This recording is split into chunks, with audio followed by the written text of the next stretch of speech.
Tá, oi pessoal. Agora eu vou passar por uma parte que eu acho que é um motivo por que muita gente quis ver o workshop, principalmente o pessoal que é mais vinculado à parte de acadêmica, né? Que é a parte de inferência estatística. Eu vou começar falando com um exemplo, tá? Porque eu acho que fica mais fácil. Essa parte, em geral, um pouco confusa. Então, essa parte não vai ter no notebook de vocês, desculpa. Eu escrevi ela depois porque a gente submeteu no GitHub, mas vai dar para acompanhar. Então, vamos supor que não sei se vocês já andaram de bicicleta na ciclovia da Faria Lima, mas ele tem uns tokens lá que meio que tem um sensor e ele conta quantas pessoas estão passando ali de bicicleta naquele ponto num determinado dia. Aí, vamos supor que esse aparelho ele faz uma média de todos os dias e antes da quarentena, essa média era de 5.000 ciclistas por dia que passavam naquele ponto. Aí você se pergunta, será que com a quarentena essa média foi alterada? Bom, vamos supor que você não tem acesso à circulação de bicicletas, de ciclistas, de todos os dias depois da quarentena, porque a da quarentena foi decretada. Então, você tem apenas alguns deles, que a gente chama de, então, uma amostra. Aqui eu vou exatamente essa diferença. Quando você tem todos os dados da sua população, entre aspas, nesse caso a população seriam todos os dias, você tem todos esses dados, você tem um dado que a gente chama censitário. E se você não tem, se você tem só uma parte deles, você tem uma amostra. Nesse caso, por exemplo, do dataset do FIFA, o que a gente tem é uma amostra, porque a gente não está com os dados inteiros que a gente tinha, que são mais de 19 mil jogadores. A gente tem bem menos que isso. De propósito, para a gente poder aplicar a técnica de inferência. Porque não faz sentido você aplicar a técnica de inferência se você tem todos os dados. Mas deixa eu falar mais disso um pouco para frente agora. Então, voltando ao exemplo. Você tem lá os 10 dias da quarentena, que você mediu quantas pessoas passaram de bicicleta naquele ponto, e você quer ver se a média você quer verificar a partir desse dado se a média da circulação de bicicletas, depois que a quarentena foi decretada, se ela está menor. Tá? Então, aí você pegou esses 10 dias e você calculou essa média amostral, porque é só da amostra, de 2.000 ciclistas por dia. Aí você pensa, bom, como 2.000 é menor que 5.000, a média caiu. Mas você não pode chegar nessa conclusão tão rápido. Por quê? Porque você, antes, com os 5.000 aqui, isso aqui, inclusive a gente usa uma notação diferente. Por quê? Porque é a média de todos os dias. É esse dado censitário. E você tem só essa amostra. E você está tentando fazer uma afirmação sobre todos os dias da quarentena, tendo apenas uma amostra de dias da quarentena. Então, para você poder fazer essa afirmação, você tem que usar essas ferramentas que a gente chama de inferência estatística. Inferência estatística é nada mais, nada menos do que você partir de uma amostra para tirar uma conclusão sobre uma população, tá? Então, vamos pensar. Por que você não... vamos pensar numa situação. Mesmo que isso aqui seja... mesmo que na quarentena, esses 10 dias que você pegou, tem uma média de 2.000 e a média anterior à quarentena era de 5.000, isso não significa necessariamente que a média da quarentena está menor. Por quê? Porque mesmo antes da quarentena, você podia pegar 10 dias aleatórios em que a média de ciclistas que passassem naquele ponto fosse 2.000 ou até menos. Por quê? Porque existem outros fatores além da quarentena, existem variações aleatórias, né? Existem também, sei lá, fatores do clima, da temperatura, enfim, se é feriado ou não. Então, várias coisas podem influenciar.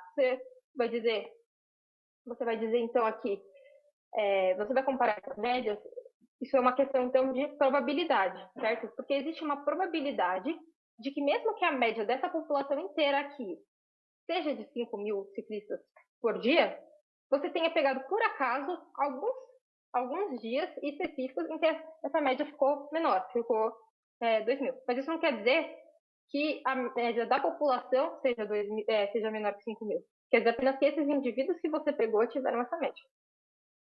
Então, você fica um pouco nessa questão, né? Tipo, como você vai poder afirmar alguma coisa sobre... Você quer afirmar coisas sobre a população, mas você não tem acesso a ela inteira, você só tem acesso a uma amostra, tá? Então, aqui a gente vai entrar numa ferramenta estatística que a gente chama de testes de hipótese.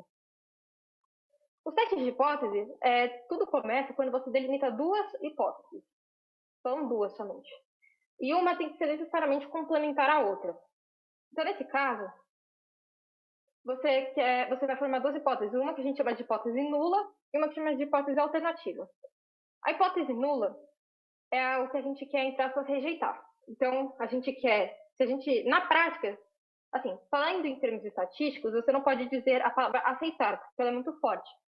Mas, na prática, o que vai acontecer é que você vai aceitar, né, como uma verdade, a hipótese alternativa. E para você fazer isso, você tem que rejeitar que a hipótese nula seja verdadeira. Então, nesse caso, como que a gente quer, o que a gente quer provar é que a média diminuiu essa quarentena e a hipótese alternativa é que depois da quarentena a média é menor do que depois da quarentena. Certo? Beleza. Então, o que a gente vai passar os nossos dados para o teste, que aqui eu não vou explicar como funciona minuciosamente. Só vamos entender que esse teste ele vai devolver para a gente um negócio que chama p-valor. E o p-valor ele está realmente super conectado com essa ideia de hipótese nula e hipótese alternativa. Porque o p-valor ele é um tipo de probabilidade muito especial que a gente chama de probabilidade condicional. O que é uma probabilidade condicional? Bom, acho que para ilustrar isso também é bom um exemplo. Então vamos supor que eu te fale para. Eu te dou uma pessoa, você não sabe nada sobre essa pessoa, tá? Sabe que ela é brasileira, vamos dizer, enfim. E aí você quer saber, eu te pergunto, qual é a chance dessa pessoa ser analfabeta? Se você não tem nenhuma informação sobre essa pessoa, o que faz sentido você fazer é atribuir essa probabilidade a uma taxa basal. Então, por exemplo, você fala que a probabilidade de ela ser analfabeta é a taxa de analfabetismo, certo? Agora, se eu te dou uma informação sobre essa pessoa, por exemplo, que essa pessoa tem 5 anos, poxa, daí muda completamente o cenário. Porque você acrescentar a informação de que ela tem 5 anos, muda a probabilidade. Então, você tem a probabilidade de que ela seja analfabeta, dado que ela tem 5 anos, é diferente da probabilidade de uma pessoa que você não tem nenhuma informação ser analfabeta. E voltando então ao exemplo das bicicletas, agora voltando, o p-valor vai devolver para a gente uma probabilidade condicional relacionada a essas hipóteses aqui. Então, o p-valor é justamente a probabilidade de você obter uma média, nesse caso, uma média que fosse menor ou igual a 2.000, que é o dado que a gente conseguiu com a nossa amostra. Então, é a probabilidade de você conseguir esse dado, essa média menor que 2.000, dado que a sua hipótese nula é verdadeira. E a sua hipótese nula é o quê? De que a média, depois da quarentena, é maior ou igual a 5.000, certo? Então, esse é um valor, ele vai te dar uma probabilidade. E essa probabilidade, claro que ela vai depender da distribuição dos seus dados, mas enfim, isso entra um pouco no teste em si e como ele funciona. Beleza. Aí vamos supor que você tem essa probabilidade. Vamos dizer que nesse caso, a probabilidade de você obter numa amostra aleatória uma média menor do que 2.000, dada que a média populacional é maior ou igual a 5.000, vamos dizer que essa probabilidade seja de, sei lá, 2%. Aí você fala, beleza, você me deu essa probabilidade, o que eu faço com ela? Bom, dentro da comunidade científica, a gente tem um consenso de quando a gente deve, quer dizer, um consenso não, a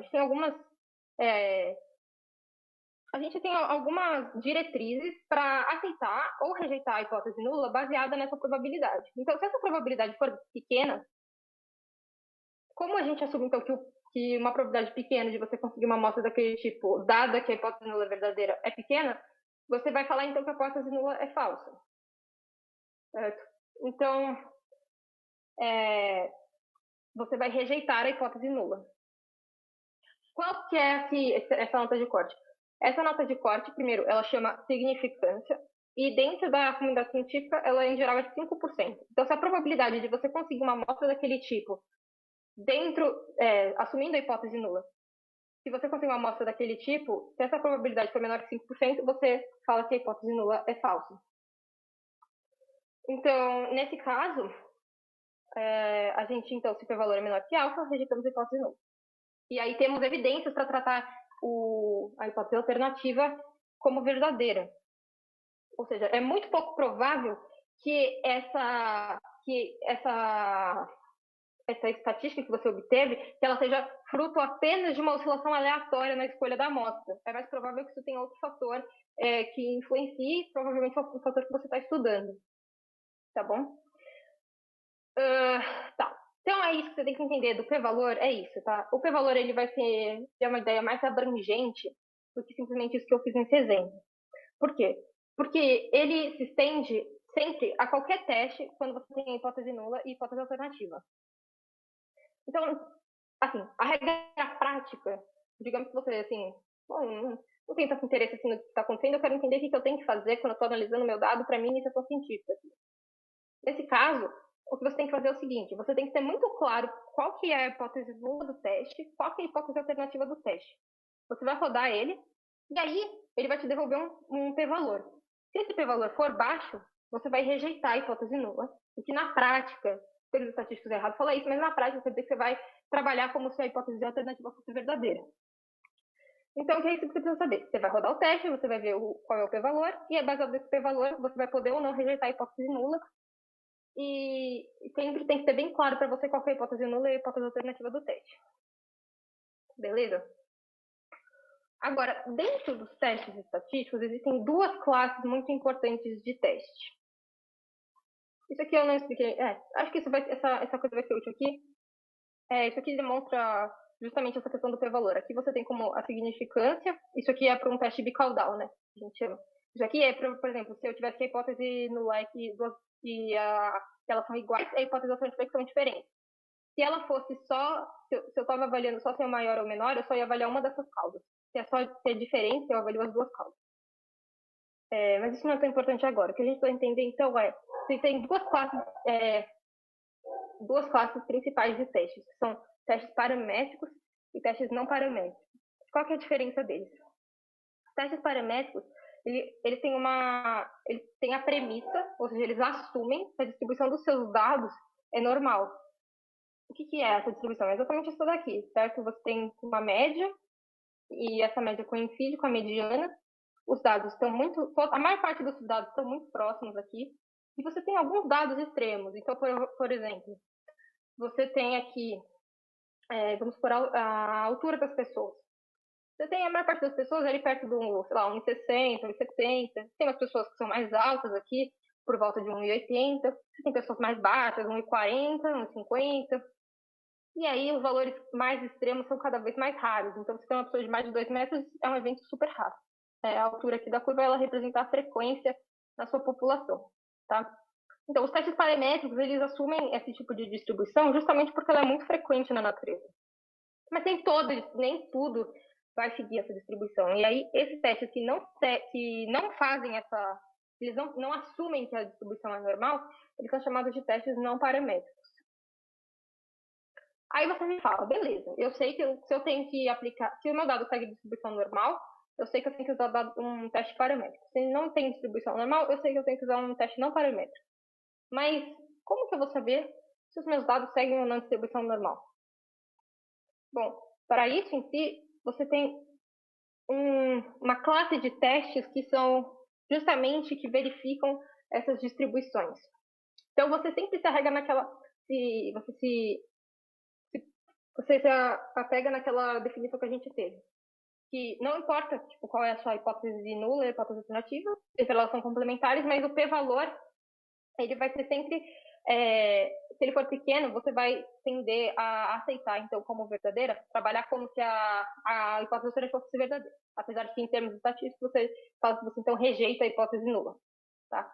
Então, um teste muito famoso para você determinar se a sua distribuição é normal ou não é um teste que se chama teste de Coulomb-Morov-Smith. Tá?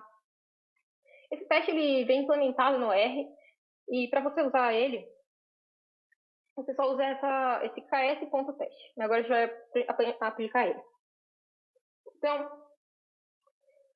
vamos fazer na base FIFA, que a gente está usando agora. Vamos verificar se a altura dos jogadores pode ser considerada normal. Como eu disse para vocês, a altura costuma ser uma medida normal, mas se você olhar mesmo os gráficos que a gente plotou antes, né, aqui seria o peso, né? Mas, por exemplo, você vê que o peso aqui ele parece ser normal, né? Vamos ver se Vamos ver aqui se a altura segue esse mesmo padrão. Então, para isso, o primeiro argumento que eu vou passar é a coluna que eu estou tratando. Nesse caso, é a da altura dos dos jogadores. Então, eu vou escolher aqui altura em centímetros. Aí, aqui eu vou passar qual é a distribuição que eu quero comparar, que no caso é a normal. Então, é P norme. E aí, eu preciso passar como parâmetro para a P norme a média das alturas e o desvio padrão.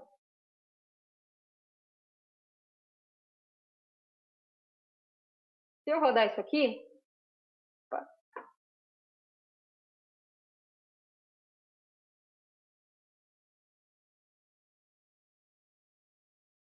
eita. Ah, tá, faltou um parênteses aqui. Gente, parênteses mata, sempre tem isso. Enfim, aí aqui ele me dá o resultado do teste. Beleza? Isso aqui é a estatística do teste, a gente não vai entrar muito nesse detalhe do que é isso aqui, mas o que a gente quer saber é o p-valor. Quais são as outras hipóteses alternativas e nulas? A hipótese nula é a distribuição é normal. E a hipótese alternativa é a distribuição não é normal. O nosso P aqui, ele deu cerca de 20%, né, 21%. Ou seja, se você assumir aquela significância de 5%, a gente falou que é meio sempre utilizado na comunidade científica, não sempre, mas com frequência, você não vai poder, então, rejeitar essa hipótese nula. Você não vai poder dizer que a distribuição, você não vai poder rejeitar que a distribuição é normal. Como você não pode rejeitar que a distribuição é normal, você vai trabalhar como se ela fosse normal. Agora, vamos fazer agora isso para o salário dos jogadores, certo? E se você olhar lá em cima também, não parece seguir uma distribuição muito normal, né? Tipo, claramente não parece ser muito normal. Você tem um pico aqui perto, bem baixo, né? E você tem algumas pessoas que ganham muito dinheiro. Então, vamos ver. A priori não parece ser normal, mas para você conseguir falar isso com um pouco mais de propriedade, você faz um teste estatístico. Então, aqui a gente vai selecionar de novo FIFA, só que agora os salários. De novo, a nossa variável a distribuição que a gente vai comparar é o p-norme, certo? E a gente também vai usar aqui a média, de novo, mesmos parâmetros. E o desvio padrão, os mesmos parâmetros de novo aqui. Beleza? Então, vamos rodar. Aí o p-valor, você vê que ele deu menor do que 2.2, e esse e menos 16 significa que é 2.2 vezes 10 elevado a menos 16. Então, seria tipo, vários zeros depois da vírgula. Então, é muito baixa a probabilidade, muito baixinha, muito baixinha. Então, a gente pode assumir que a hipótese alternativa é verdadeira e rejeitar a hipótese nula. De novo, se você falar para um estatístico que você está aceitando a hipótese alternativa, ele vai falar que está errado, porque em termos conceituais você não está aceitando a hipótese alternativa, você está rejeitando a hipótese nula. Mas na prática, o que significa que você está tratando a hipótese alternativa como se fosse verdade. Tá, então agora a gente vai fazer um pouco de comparações de média dentro do nosso dataset. Então, vamos aqui criar primeiro duas subdivisões do nosso dataset. Primeiro dos caras que jogam com a perna direita, preferencialmente, e os outros que jogam com a perna esquerda, preferencialmente. Então, a gente vai usar aquilo que a gente aprendeu na parte de manipulação de dados do workshop. Então, assim, a gente só tem que colocar aqui o preferred foot vai ser right, e aqui do canhoto vai ser left. Beleza? Ele já atribuiu aqui para essas variáveis os filtros que eu mandei. Agora, para esse teste que a gente vai fazer, aliás, voltando, né? Como a gente percebeu aqui que a altura ela segue uma distribuição normal, a gente vai aplicar, então, testes paramétricos. Um teste paramétrico super usado, aliás, o mais usado para comparar médias em dados paramétricos, é o teste T. Então, aqui a gente vai comparar a altura dos destros e dos canhotos. E o teste T, ele tem um parâmetro, que é para ele fazer as contas lá, que ele precisa saber se você considera as variâncias aqui iguais ou diferentes. E para você saber se essas variâncias são iguais ou diferentes, você vai fazer novamente outro teste de hipótese. Esse teste de hipótese é o que a gente chama de teste F, né, de teste de variância, e também chamado de teste F, que a gente vai, então, aqui passar simplesmente aqui o destros, a gente quer comparar a variância da altura dos destros e da altura dos canhotos. Então, a gente simplesmente passa isso para cá. E esse teste, a hipótese nula é de que as variâncias são iguais, a hipótese alternativa é de que as variâncias são diferentes. Tá? Então, eu estou passando, como vocês viram, né, das outras vezes, eu só deixei assim o teste aqui, e o Jupyter automaticamente ele imprime aqui o que saiu. Só que eu também posso atribuir isso para uma variável, que é o que eu fiz aqui, e aí essa variável eu acesso como se fosse um data frame, eu acesso aqui o processar o p-valor, simplesmente escrevendo aqui p-value. Aí se eu rodar, ele me dá o valor p do teste, que foi de 17%, 18%. Então, esse valor P ele não é baixo o suficiente para eu rejeitar a hipótese nula, então eu vou assumir que as variâncias são iguais. Agora, vamos partir para o teste T, que a gente quer comparar as médias. Então, a gente vai comparar a média das alturas. Então, vamos conseguir destros, altura. E aqui, canhotos, altura. E aqui nesse parâmetro var equal, como a gente já viu que as variâncias a gente não pode considerá-las diferentes, eu vou passar true, que é, as variâncias são iguais? Sim, true. Se a gente tivesse concluído que não, que elas são diferentes, se o valor P desse baixo, eu colocaria false. Aí eu fiz o mesmo procedimento outra vez, eu quero só saber o p-valor. Aí ele me dá, o p-valor do teste é quase 50%. Então eu não posso afirmar que existe diferença nas alturas dos jogadores que jogam com a perna esquerda e com a perna direita. Agora, vamos dizer que o que eu quisesse comparar não fosse uma categoria binária, do tipo pé esquerdo, pé direito. Porque o teste T, ele só consegue me ajudar nisso, se eu só tenho tipo, duas categorias que eu quero comparar. Agora, e se eu tivesse um tipo de categorização que tivesse mais de uma categoria, do tipo nacionalidade? Então, aí eu vou usar outro tipo de teste, nesse caso, para dados paramétricos, o ANOVA de um fator. Então, nesse caso, vamos comparar a altura dos jogadores, só que tendo como base a nacionalidade deles. Então, como tem várias nacionalidades, eu poderia fazer par a par esse teste com as nacionalidades, né? Tipo, vou pegar aqui os belgas e os brasileiros, comparar, depois... Só que, primeiro que esse teste de fazer, ele é mais poderoso para você fazer isso, para você simplesmente dizer que tem uma média diferente. E segundo, que isso é muito custoso. Então, o que a gente vai fazer aqui é que a nossa hipótese nula é de que todas as médias são iguais. Então, pensa, todas as médias da altura de todas as nacionalidades seriam iguais. Essa é a hipótese nula. Então, sei lá, e a hipótese alternativa é que pelo menos uma dessas médias é diferente. Então, não importa se é uma, se é duas, se é três. Se ele perceber que alguma média dá diferente, ele só vai conseguir te dizer isso. Só vai conseguir te dizer que pelo menos uma das médias é diferente. Então, aqui o que eu quero comparar é a altura em centímetros com a nacionalidade. Só para ter certeza se vocês quiserem ver também, para você ter certeza como estão o nome das variáveis, não lembro, sei lá, tá com maiúscula, minúscula. Se você não lembrar disso, você pode também colocar esse names e aqui o nome do seu dataset. Aí, nesse caso, ele vai imprimir para mim quais são as colunas. Eu quero com nationality. Aí, o meu data é o FIFA. E eu vou passar isso para uma variável que eu vou chamar de ANOVA, e depois eu vou imprimir o resumo dela. Você pode ver que ele retornou mais coisas do que a gente estava acostumado. Se você nunca mexeu com a nova, você não precisa se preocupar com isso. O que importa aqui é esse PR, tá?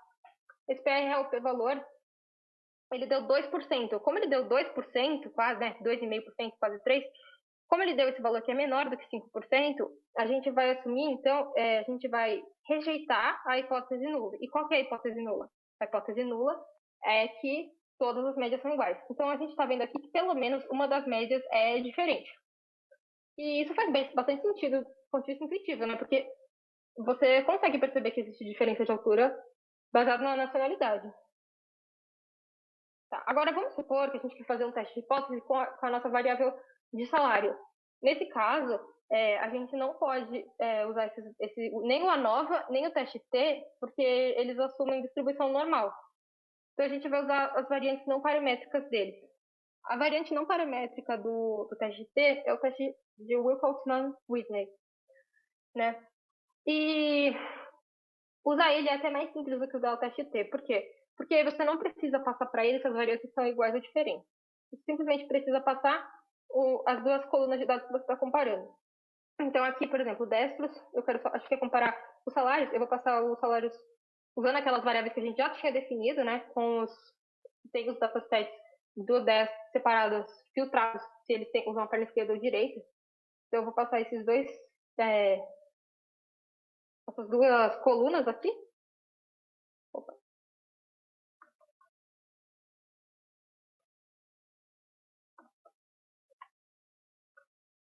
E aqui, o teste de Wilcox, as hipóteses dele, hipótese alternativa e hipótese nula, são exatas as mesmas que você pode fazer com o teste T. Então, nesse caso, a hipótese nula é de que os salários são iguais e a hipótese alternativa é de que os salários são diferentes. Aí o p-valor deu 17% aproximadamente, então a gente não consegue rejeitar a hipótese nula, então a gente não pode dizer que os salários são diferentes. A gente não pode dizer isso. Então a gente vai ter que assumir, né, trabalhar como se eles fossem iguais. E aqui, se você quiser fazer algo do tipo disso aqui, né, ver se você tem diferença com uma categoria que tem vários subtipos, não só dois, você vai fazer um paralelo do ANOVA, só que para não paramétrico. Nesse caso, o ANOVA é de um fator, né, que a gente está comparando só nacionalidade. O ANOVA ele tem outras variantes que você pode comparar mais de um fator. Enfim, não entra no escopo da que a gente está trabalhando, mas o variante do ANOVA de um fator não paramétrico é o teste de Kruskal-Wallis. E aí você pode usar a forma de usar ele, a sintaxe aqui da função, é igual à sintaxe do ANOVA. Então você só vai colocar aqui, a gente vai weight em euros, e aqui você vai passar nacionalidade. Aí é sempre aqui o valor numérico que você está comparando e aqui a categoria. Se você rodar, aí você vai ver que o valor de 5 pontos, da ordem de 10 a menos 5. Então é 0,0000 e alguma coisa, 5. É tipo uma probabilidade bem pequena. Então, você vai poder afirmar com algum grau de significância estatística, nesse caso, uma significância boa, de que existe diferença de salário por nacionalidade. Porque a hipótese nula é de que não existe diferença, de que todas as médias são iguais. E a hipótese alternativa é de que pelo menos uma média é diferente. Então, você pode falar, pelo menos uma média de salário entre as nacionalidades é discrepante, é diferente. Tá? Da parte de inferência estatística, era isso, gente. Agora eu vou ler um pouco as perguntinhas que vocês mandaram.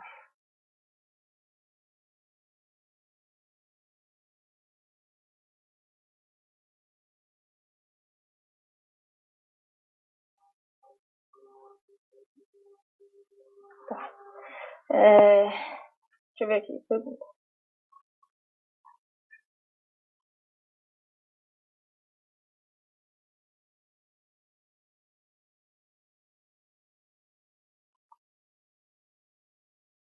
Existe alguma justificativa do ponto de vista estatístico do motivo pelo qual se utiliza mais a média do que a mediana? Será que assumiu? Tá. Eu não deu tempo de ler exatamente como a pergunta estava.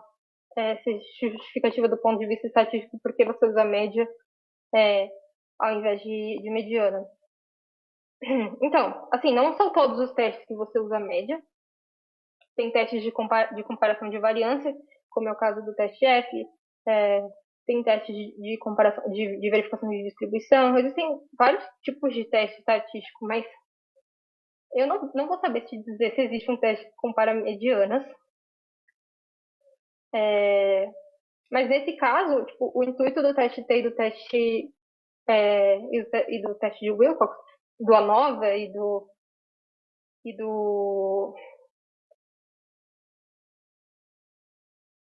desculpa, do ANOVA e do Cross-Call são comparar médias. E assim, eu não vou saber te dar uma resposta rigorosa, você pode ver isso melhor com um estatístico, mas é que assim, a média em geral, ela é muito mais influenciada pela distribuição do que a mediana, né? Tipo, na distribuição normal, elas se na distribuição normal elas coincidem. Mas se você for ver, por exemplo, no caso dos salários dos jogadores, no caso, a mediana era muito diferente da média, né? Porque você tinha alguns poucos jogadores que ganhavam muito e outros jogadores que ganhavam pouco. Então, se você fosse. Por isso que às vezes o pessoal prefere usar mediana do que média em umas outras circunstâncias, porque, em geral, a mediana ela é menos distorcida pela distribuição. Eu não vou saber te dizer se existe uma justificativa estatística para isso. Eu vou te dizer, não sei se existem testes para medianos. De fato, não sei. Sei que esses testes que a gente usam médios e eu não vou saber te responder isso. Desculpa. Tá.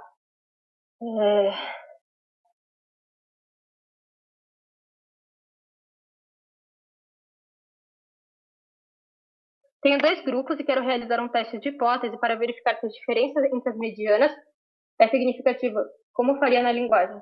Então, eu não sei te dizer sobre testes de mediana, perdão, mas dá para você fazer testes de média. Mediana eu não vou saber te dizer. Não.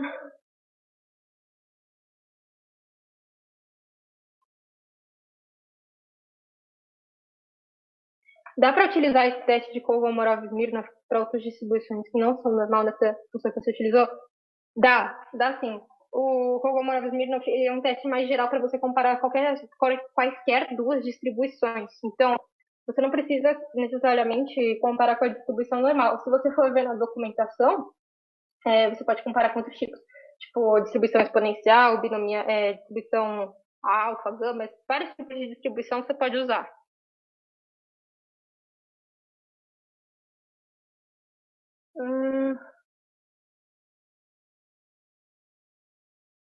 Eu acho que eu não estou vendo mais dúvidas, pelo menos não da parte de estatística. Então, agora o pessoal, eles vão entrar também aqui para responder as dúvidas que restaram das outras partes do workshop. Uhum.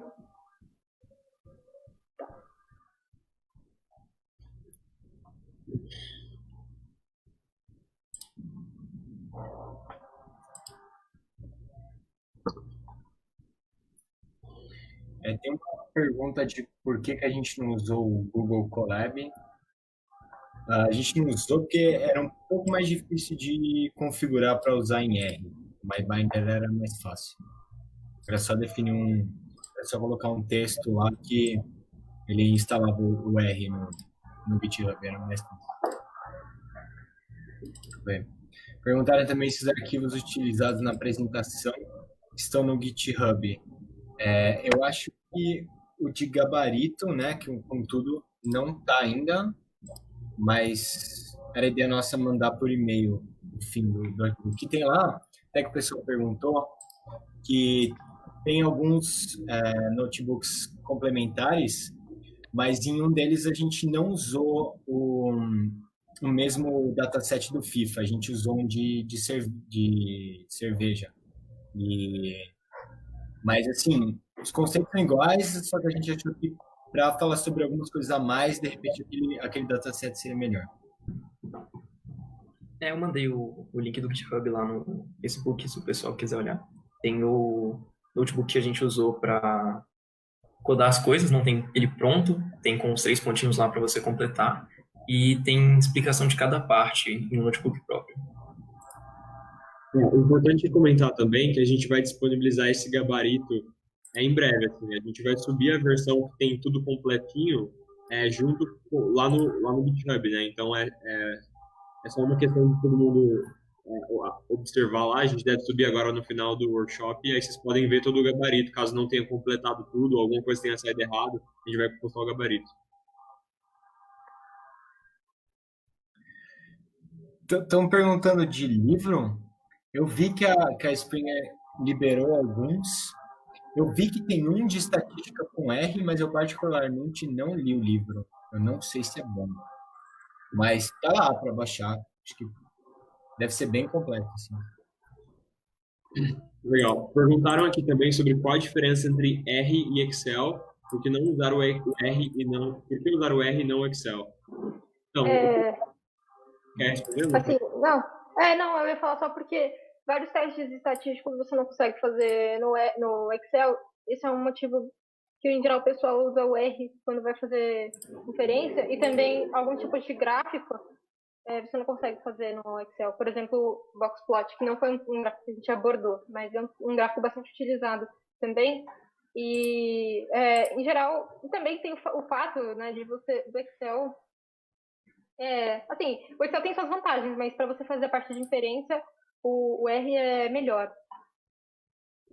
Uma outra coisa que eu vou acrescentar no que a Luísa disse é que, assim, em termos do programa em si, o Excel, eu diria que ele é um programa que exige muito mais de computação do que o R, né? Então, se você quiser atuar com bases de dados que são muito grandes, né? Você vai tentar subir isso para o Excel, o seu Excel provavelmente vai travar, entendeu? Se você não tiver um poder muito bom. Então, assim, por isso que geralmente essas linguagens de programação estão ganhando tanto espaço assim no dia a dia de profissionais que geralmente usavam Excel, entendeu? Porque você consegue usar muito mais informação, tipo, muito mais dados do que você conseguiria fazer o processamento no Excel, entendeu? Eu também queria falar só uma coisa naquela questão dos livros. Eu sei que tem uma boa parte do público que vem também dessa área de data science. Se você tem interesse em trabalhar, principalmente na parte de machine learning clássico, estatístico, com R, tem um livro excelente que se chama Fundamentals, acho que é An Introduction to Statistical Learning with Applications in R. Esse livro tem uma versão de graça virtual, né? Se você quiser comprar físico, ele é pago, mas você consegue ter acesso ao PDF dele disponibilizado pelos autores. É um livro muito bom. Vamos ver se tem mais pergunta. Tem uma aqui, por que ocorre o error porcentagem maior porcentagem? Eu acho que vai depender aí de onde que você está executando esse código, mas provavelmente você não importou a biblioteca do deployar, você não fez o library deployar, ou você não tem instalado o tidyverse para fazer isso. Imagino que sejam os dois principais motivos que pode ter feito isso acontecer. Boa. Tem uma pergunta aqui sobre a capacidade do Binder. É tipo um Google Docs compartilhado? Então, não é um Google Docs compartilhado, porque daria para duas pessoas fazerem código junto, executar junto. Isso não é o conceito do Binder.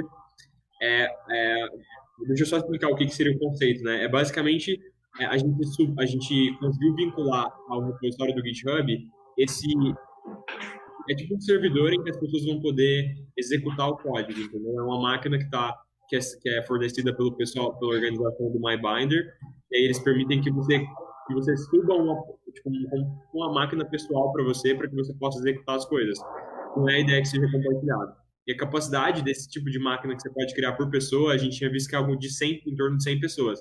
E aí por isso que a gente disponibilizou 2 links. A gente imaginou que umas 200 pessoas usariam o Binder, mas a preferência era que todo mundo conseguisse executar localmente. Por isso a gente disponibilizou também os materiais para instalação na sua própria máquina. Sobre o Google Docs, tipo, a Google tem o Google Colab que a gente mencionou antes, né? Que aí dá para você botar notebook lá para fazer, só que editar ao mesmo tempo, eu não tenho certeza que funciona, acho que não, porque a gente já perdeu bastante código de 2 pessoas editando ao mesmo tempo e não pegando. Mas dá para botar seu notebook na nuvem com o collab e dá para 2 pessoas editarem, só não ao mesmo tempo. Eu acho que é isso das perguntas, né? Que a gente consegue ajudar e acho que a gente respondeu a maioria. Uhum. Porque perguntaram também as novidades da R versão 4, eu não sei. Mas eu acho que você pode dar uma olhada no site, sempre eles liberam aquela parte do What's New na nova versão, que eu realmente não fui atrás. Mas obrigado por mostrar aí que saiu a versão nova. Então, acho que a gente pode fechar o workshop. Obrigada por todo mundo que ficou até o final.